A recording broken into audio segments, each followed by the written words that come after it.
Hello, my name is Paul Dooley, composer of El Mirador for Wind Ensemble. My piece is going to be performed by the Pacific Symphony Youth Wind Ensemble as a part of their American Composers Competition. My piece El Mirador was inspired by a trip I took down to Central America. I was traveling around, actually I started all the way down in Panama. I was traveling around with a few different friends, and I ended up all the way in Guatemala. And decided to head to the northern area of Guatemala where there are some ancient ruins called Tikal. Now this is different than El Mirador, but Tikal is a more excavated and cleaned out ruins in northern Guatemala, and they have many tourists that go there, and there's a lot of famous Mayan pyramids um, there.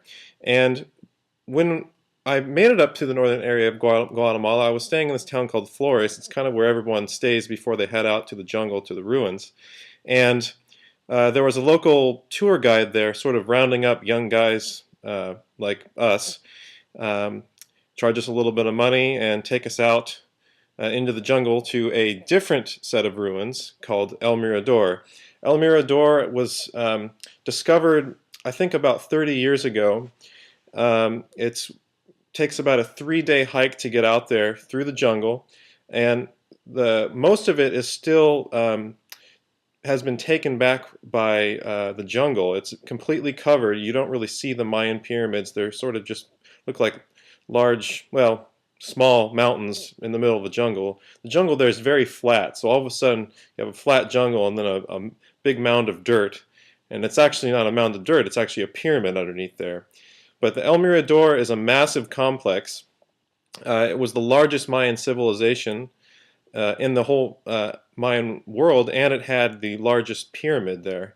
But you wouldn't know it when you're out there because it's all sort of covered up by the jungle, except for a few different buildings that have been uncovered by teams of excavators. And there's a professor named Richard Hansen from UCLA that's in charge of restoring a lot of the site.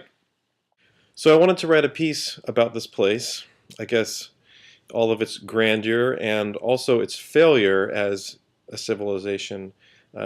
This El Mirador was at one point had over 100,000 people living in it, and soon thereafter, after the high point of its civilization, it was completely abandoned. There's a lot of different arguments of why this happened. A lot of people say there was problems with water, getting enough water. When I was hiking out there, I didn't see a single river, and although it did rain a little bit while we were hiking, which was quite refreshing actually. But water could have been an issue, but bottom line was this civilization was abandoned very quickly, even after its high point. So it's quite mysterious. So I just took all these things into consideration writing this piece, and in writing for the Youth Wind Ensemble, I've actually been working with Josh Roach, who's the new conductor of the Pacific Symphony Youth Wind Ensemble, and we've made a few changes here and there to my piece. It's been quite challenging for me actually to write for a youth ensemble.